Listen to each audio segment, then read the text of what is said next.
This morning you met our legal associate, Elizabeth Cavall, who I think bears a very striking resemblance to Cara Santa Maria. If you noticed, and when I said that to Liz, she said, yes, Cara looks just like my sister. So please welcome Liz.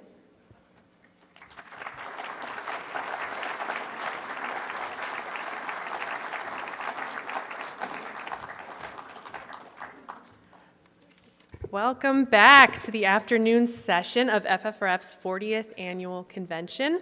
We met before. I'm Liz Cavell, an attorney at FFRF, and I am very, very pleased to introduce the afternoon's first speaker, Kimberly Veal. Kimberly comes to us from Chicago. Kimberly hosts the Black FreeThinkers podcast, and she's the president of People of Color Beyond Faith. Kimberly studied electrical engineering and international business. She's currently pursuing her PhD in cultural anthropology. Kimberly's worked for and consulted with several corporate and educational entities like the University of Chicago, Microsoft, Ross Perot, Hewlett-Packard, etc. And Kimberly worked with FFRF and the Chicago area chapter on a recent billboard campaign, what you can see up on the slides. Her Out of the Closet graphic, which graced a Chicago area billboard for at least a month, is over there on your right. Oh, and left. Kimberly is currently creating a scope of work that focuses primarily on training, educating, and employing women and girls of color as activists and organizers. This program is the foundation of her thesis and her dissertation. She's focused on breathing life into theory. Please welcome social justice activist, free thinker, and humanist, Kimberly Veal.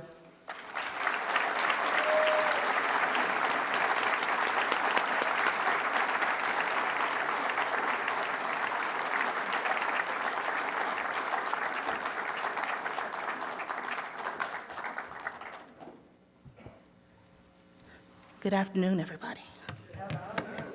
All right, I would like to thank Annie and Dan for having me here. I would like to thank Freedom from Religion Foundation for working with me over the years. It's been truly a privilege and an honor to be associated with this foundation and its lovely members. So again, hand for yourself.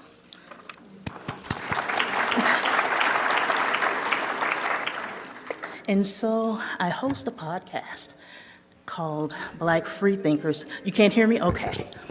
I host a podcast called Black FreeThinkers, and many of you may not be familiar with it, but you should give us a listen. And I'll tell you right now, if you listen to my podcast and you don't walk away offended, I was either having a bad day and I was sleepy, or you weren't paying attention. So, the tagline for my Black FreeThinkers podcast is, we are here to challenge you to think and live for yourself, not convert you. And so the name of my talk is Metamorphosis, because over the years, being a part of this community, you go through this incubation period, and at least that's what it was for me, because I was raised in a religious family. My mom was a minister, I was a minister, grandfather was a minister, several cousins, so on and so forth. And my family is very, very deeply tied to the church. And so when I was around 11 or 12, I would ask all of these difficult questions, only to be sent to my room to allow the Holy Spirit to teach me and to read my Bible until I came back to my senses. Forced to go to church one Sunday. Well, the pastor made a mistake and opened up the mic. And so it made its way to me. And so I questioned him and I said, is it right for parents to force their children to attend church? And he said, well, when a child turns 12, they're able to make those decisions for themselves. And I said, okay, thank you. It was nice meeting you guys, and you'll never see me again. Never had another problem out of my mother after that, because her pastor said that I didn't have to be there. So there you go. So with my organization, People of Color Beyond Faith, our focus primarily is cultivating and maintaining relationships within the community, and that includes churches. And what's been interesting is there's a church at the end of the block where I live. It's a UU church, so that kind of gives you some insight. Their pastor was an atheist, and their membership was, it was a myriad of different types of faith and non-belief. It was just a congregation of people that came together that wanted to do good for the greater, community and greater humanity. So they have this garden, which is right across the street. And when I found out what they were doing and who they were and what they stood for, I started sponsoring some of the plots to make sure that there was enough food being grown, because they would put out signs, take what you want, take what you need. And that is extremely important, that we build these relationships, not only within our community, but with other groups. And I did an interview on WGN television in which I talked about, well, actually it was 2 interviews, and I talked about, wanting to do outreach, wanting to work more, especially with churches of color, because someone like me is usually an enigma, or at least that's what I thought. So again, during that incubation period, you start reading, you start deprogramming yourself and unlearning certain things that you had been taught over the years. And so, it was interesting, the conversation that I had a few minutes ago, we were talking about sometimes when we'll say things and a bias just slips. However, it wasn't done intentionally. It's just that with the media coverage, the things that you were taught, Granny wouldn't lie to me. This is what Granny said, So you always believe that to be true. But in that process, while you're going through those particular transitions, you're trying to deprogram yourself and unlearn things that you have learned over the years, and also things that are being reinforced by the media, whether it's through a television show, and even with some talking heads, some of the pundits that are out there. You have to be very careful. And so during that period of time, and this is ongoing, one of the things that I always tell people is, if you're an activist and an organizer and you're not evolving or being enlightened or growing intellectually, you're spinning your wheels, because to know better is to do better. And also, it does not hurt to be given constructive criticism. Just because you've been given constructive criticism, it doesn't mean what you're doing is necessarily bad, but there's always room for growth.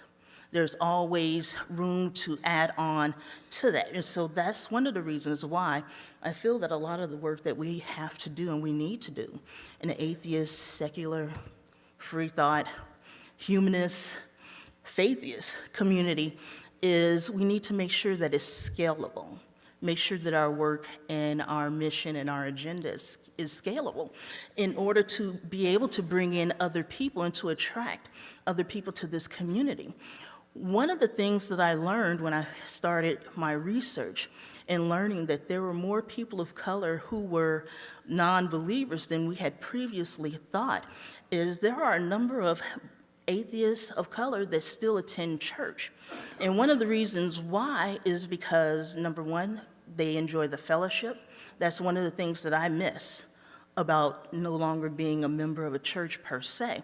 But I miss the fellowship. I miss a lot of the service-related activities. Many of them remain because they want to, help out and give donations, to the community. In Chicago, we have the Greater Chicago Food Depository. And one of the things that I want to work with the UU Church is getting the donations in and making sure that we can distribute that food and other items to the community. So, during this time, again, there is an intersection. I'm a proud member of Black Lives Matter Chicago. I'm their communications director. And we've been doing quite a bit of outreach. Again, there's more to do. There's a lot more to do. What's happening with Black Lives Matter as well as the secular community, we're all still in our infancy stages.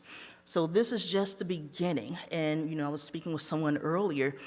The secular community has a horrible public relations rep.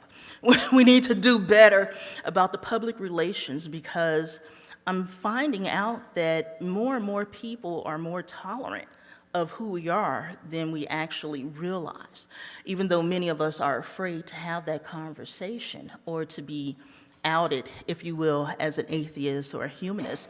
So, there are things that we definitely have to do better on. And so, there have been some interesting things that have happened since I've become part of this community. And I'll give you a few examples. One of the examples is in 2010, 2011, when many of the atheists of color started finding each other on Facebook and Twitter, social media, we would go into these different groups, that were particularly mainstream or white groups, and we would talk about social justice and other areas of concern that we had. We would post articles and post periodicals, suggest books. And what was interesting is too many people base their entire lives around just being an atheist, when being an atheist is just a small component of who you are or what you are, right? I believe when you take on titles like humanist and freethinker, that primarily tells people what you believe in. Whether you believe in outreach to the communities, and you have a variety of different groups out there. So while we would, have these conversations and dialogue in these groups, what would be interesting is I would have some white atheists say to me, well, I used to be a racist, I used to be a sexist, I was homophobic, all of these negative things. But when I left religion and became an atheist, all of that went away. So basically they were tying those negative characteristic flaws to religion, and just, the vigor and the zeal that they would have while having these particular dialogues with us. So needless to say, I made a couple of enemies when I stated, it kind of sounds like you've been baptized in the blood of the 4 horsemen. Is this what we're dealing with right now? But that's what it sounds like. And so it's interesting when you start comparing, doing a comparative analysis of especially new atheists, the younger generations, the newfound atheists, and I understand this excitement because, I was the same way. When I finally admitted that I was an atheist, you feel this freedom, but you also, for me, the negative in that was I felt as though I was about to lose my family and lose my community and lose my standing, but also lose a part of myself. And so during this time, it makes you think. It makes you examine everything that you have ever learned and you were ever taught. Now, mind you were just minding your business, inching along. Next thing you know, you're caught up, and now you're in this sack. And while you're going through that metamorphosis there, you're reading, you're learning, you're disengaging from other things, and you just go through this really difficult transition period. And when you emerge, you have this little butterfly, and you don't know where to go. You don't know what to say. You don't know who you belong to.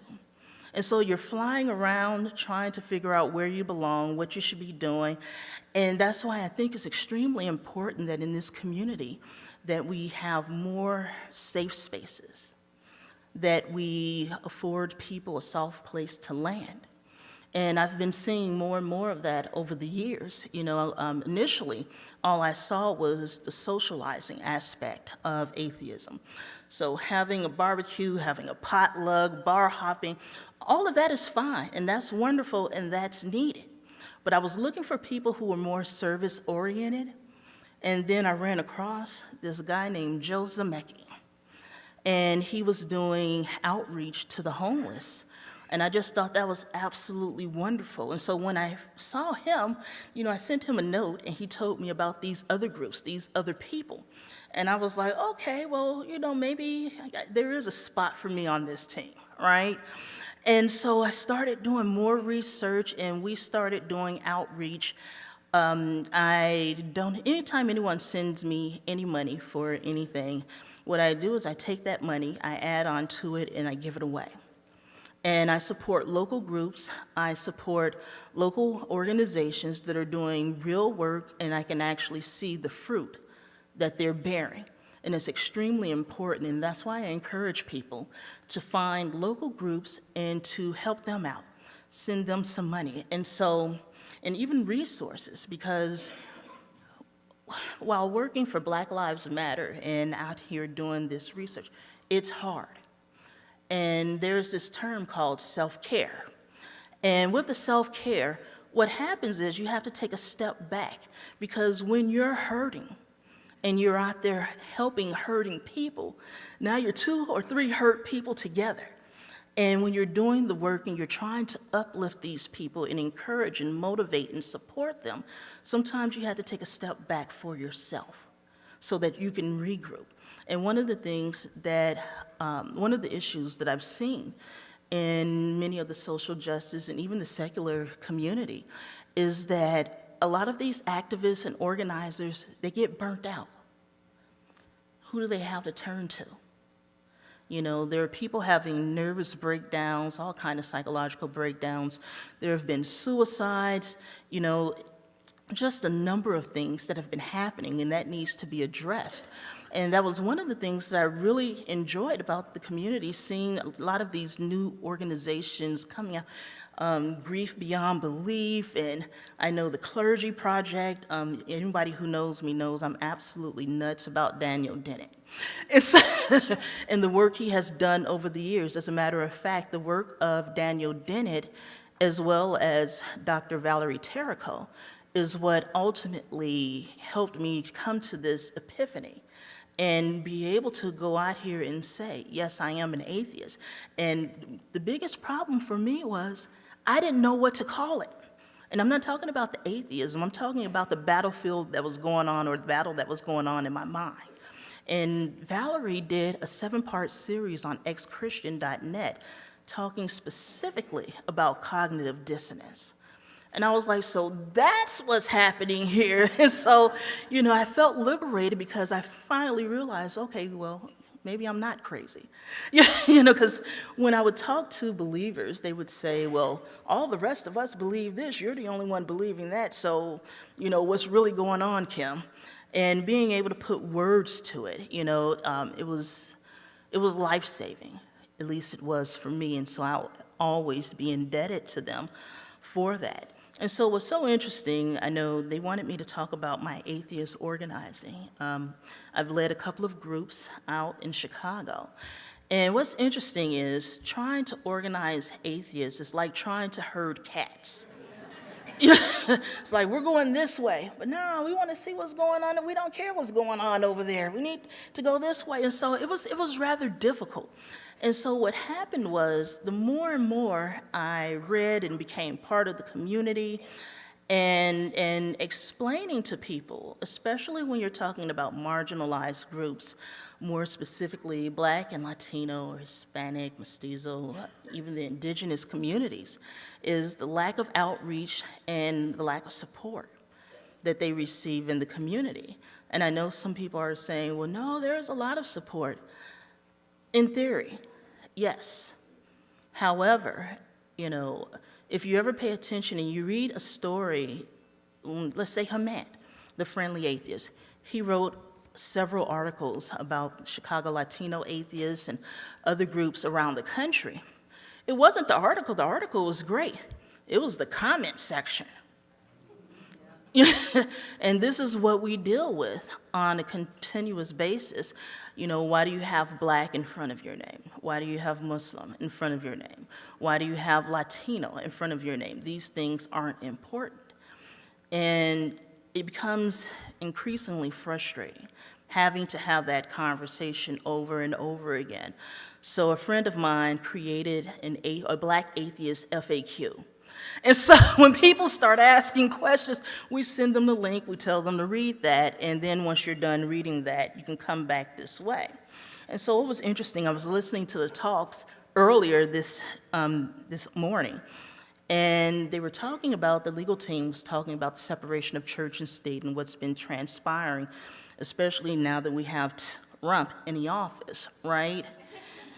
And one of the things that he's trying to do is abolish the Johnson Amendment. And for those of you who aren't familiar with that, the Johnson Amendment is basically an amendment that was put in place by President Johnson in order to, well, through the IRS, to force pastors and preachers not to endorse political candidates and not to disparage politicians from their pulpit. And what Donald Trump wants to do is he wants to abolish that amendment to allow these pastors to endorse candidates. But there's a second part that goes to that. He wants to allow churches to receive political donations, to receive money. So in so many words, turn the church into a political action committee. And this is something that we definitely need to keep an eye on, and we need to stay on top of it. And from my understanding, they just filed a lawsuit specifically against Jeff Sessions and the racism that's now taking place in the State Department. So keep your eyes open for that, and some of the transitions that are happening now, because this is a really scary time. And when you're a social justice activist and organizer, it's become even more perilous. They're passing these ordinances and laws, making it illegal to protest in any way whatsoever. Even economic boycotts, they call it economic terrorism.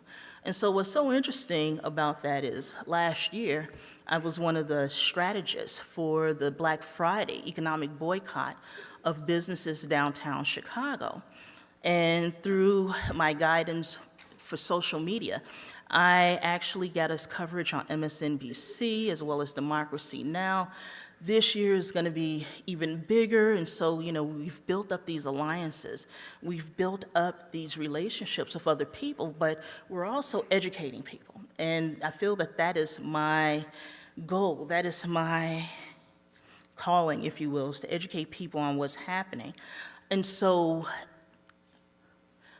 again, atheism in and of itself is not enough. It's more to it than that. And when you try to explain that to people, it's just outrageous. And one of the reasons why I transitioned out of atheist organizing and more into social justice organizing is because the lack of support that the Black community has received. When Trayvon Martin was killed, crickets and tumbleweeds. Didn't see anything, didn't see very much from the secular community when you're usually opinionated about everything and anything else, but nothing. When Mike Brown was killed, nothing, very little. And eventually, I saw some statements, some press releases that were released, and that was great, that was a start. However, the comment section, and you go to the comment section, and you hear things like, well, they probably did something to deserve that. The police are the good guys. Those guys, they were thugs. Every excuse in the book. And what was so interesting is many of these same people were the ones basically bashing President Obama because he refused to say radical Islamic terrorists. Yet these same people have absolutely nothing to say when Donald Trump refuses to say Nazis, white supremacists, Klansmen. I don't understand. And what happened most recently in Charlottesville, I was really ashamed of the non-response. And what was so interesting was that Monday, because I had taken a couple of months off from my podcast, because we had a series of deaths and near deaths in the family, and I needed time to regroup and to help my family, come together and heal from that process. What was interesting is I saw some comments. I saw a couple of press releases, joint press releases, that Monday afternoon, in late afternoon and in the evening, but that was after President Trump said something And, he gave that written speech that he didn't like, the speech that he had to give, and he felt like he was boxed in because immediately afterwards he told us how he really felt and what was really going on with him. And it's telling. And so what's so interesting is that, when I talk about the secular community, even when I talk about the LGBTQ communities, and, a lot of these different communities that are out here, basically they are a mirror image of mainstream America. A lot of the same values, a lot of the same thought processes. And so, one of the reasons why I know I make a lot of people upset that listen to my podcast is within these smaller communities, they place pressure upon, marginalized groups to support them in what they're doing, yet they are not addressing certain issues. They're not addressing the racism. They're not addressing the sexism, the homophobia, the transphobia. And yes, there is homophobia and transphobia within the LGBTQ community. Don't let them tell you otherwise. And so what's been interesting is over the years, I've seen this campaign to normalize atheism. And I understand the importance of that. However, one of the questions that I put out there is, do you want to normalize? Oh, I'm sorry, I went over time. Yeah. Oh, It's right there. You probably can't see it. no. Okay. Well, my time is up, but there is much more. But if you check out the Black FreeThinkers podcast, you'll hear a lot more, but I'm just going to read a quote from. All right, so this is from Martin Luther King Jr., and this is where I stand on many things.